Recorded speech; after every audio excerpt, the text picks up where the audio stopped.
Bonjour, je viens te parler d'une manière de vivre qui est celle d'être attentif ou de prêter attention aux personnes ou aux événements.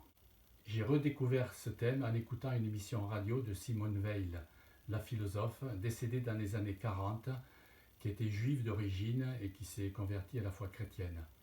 Et j'ai trouvé que ce thème correspondait assez bien à ce jour du samedi saint.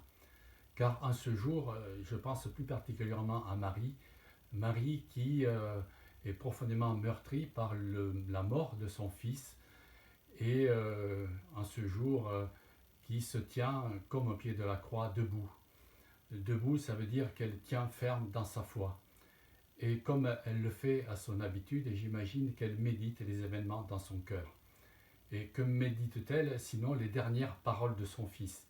Ces dernières paroles sur la croix lui ont été adressées et Jésus, en désignant Jean, a dit à Marie, voici ton fils, de même qu'il a dit à Jean, en désignant Marie, voici ta mère.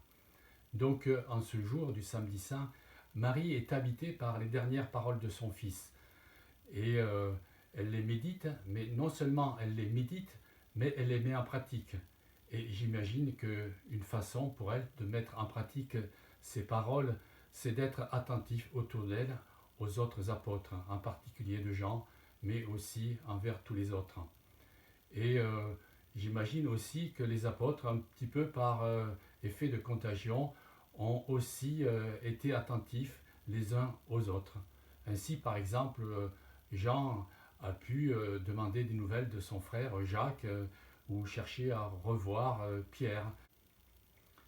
Donc, à partir de Marie, cette façon d'être attentif aux uns aux autres a pu se propager. Car c'est une façon tout à fait propre à Marie. Elle était tout le temps attentive aux événements et aux personnes dans sa vie. Déjà, avec Élisabeth, dès qu'elle a appris qu'elle est enceinte, elle a fait ce trajet pour aller la visiter. De même, à Cana, il y a ce mariage et tout le monde fait la fête, mais elle, parce qu'elle est attentive aux personnes et à ce qui se passe autour d'elle, s'aperçoit qu'il manque de vin. Toute la vie de Marie est habitée par cette attitude-là. Pas seulement Marie, mais Jésus aussi a cette même attitude. Par exemple, à la piscine de Betzata, il y a cet homme qui est au bord de la piscine et qui attend que quelqu'un le plonge dans l'eau. Il semble que personne ne fait attention à lui. Il est insignifiant. C'est Jésus qui s'approche de lui, qu'il prête attention à cet homme par terre et qui va le guérir. Mais non seulement Jésus pratique cette façon de vivre, mais aussi elle habite tout son enseignement. Par exemple, dans la parabole du bon samaritain, il y a cet homme qui a été agressé, qui est tombé à terre, qui est blessé. Et il y a un prêtre qui va de Jérusalem à Jéricho, qui va son chemin, et il ne prête pas attention à cet homme qui est au bord de la route. De même, un lévite fait aussi ce même chemin, et il ne se penche pas sur cet homme, il ne prête pas attention à lui. En fait, c'est un samaritain qui, lui, très certainement, beaucoup plus disposé, ouvert à ce qui se passe à l'extérieur, beaucoup plus libre, très certainement aussi, et lui prête attention, il le voit, et il va s'occuper de lui. Il va le soigner et le conduire à l'auberge proche. Donc si Jésus nous montre cet exemple, cible cette parabole, c'est bien pour nous signifier qu'il ne suffit pas de connaître les Écritures, il ne suffit pas de pratiquer les préceptes de la loi. Si nous ne sommes pas attentifs aux personnes et à ce qui est autour de nous, finalement, nous passons à côté de quelque chose d'essentiel. Car quand nous sommes attentifs aux autres, nous sommes obligés de nous décentrer de nous-mêmes. Nous sommes obligés de sortir de nos préoccupations.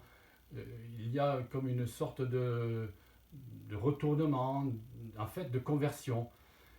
C'est une forme aussi de sortie de soi. Il y a un autre mot pour dire sortie de soi, c'est extase. Extase, on le réserve souvent pour des mystiques. Mais en fait, on voit que si on comprend ce mot à partir de cette attitude de se tourner à l'extérieur de soi pour être attentif autour de nous, on voit bien que ce n'est pas forcément réservé à certains, c'est pour chacun de nous. Et c'est une attitude relativement simple et c'est même assez universel.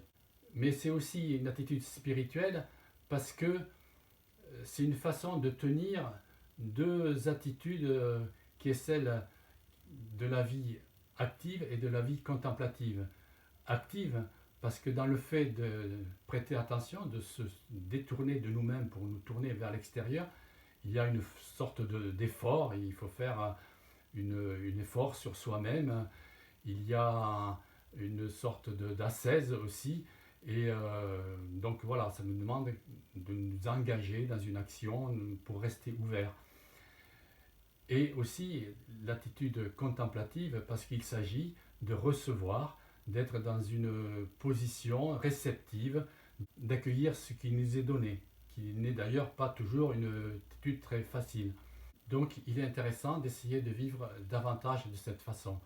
Et pour commencer, le mieux c'est de demander le matin dans notre prière, par exemple, Seigneur, donne-moi aujourd'hui d'être plus attentif aux événements, aux personnes, à ce qui m'entoure.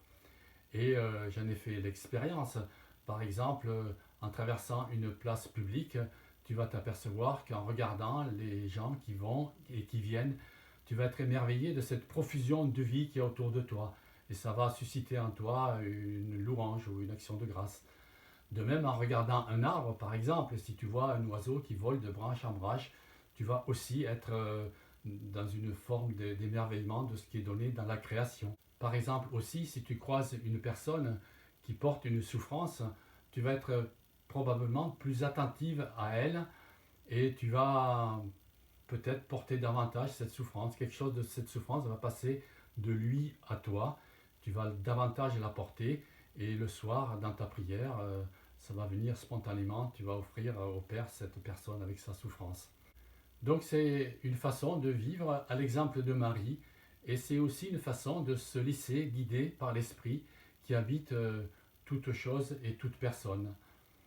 Marie, dans sa vie, a su, par exemple, se laisser déplacer par l'ange qui est venu la visiter. Elle a su recevoir l'Esprit. Et de même, Joseph, dans sa vie, a su être réceptif aux événements et écouter à travers eux l'appel de l'Esprit. Donc être attentif aux personnes, au monde, aux événements, c'est une belle attitude. C'est une façon d'être ouvert au monde et à l'œuvre de Dieu qui travaille au cœur du monde. C'est une façon de vérifier que notre cœur reste ouvert à l'autre, hein, qu'il soit Dieu ou qu'il soit l'autre humain. Car en fait, nous n'avons qu'une ouverture au fond de nous-mêmes, c'est celle du cœur. Et pour finir, et puisque c'est le jour, soyons attentifs à celui qui vient. Bonne Pâques!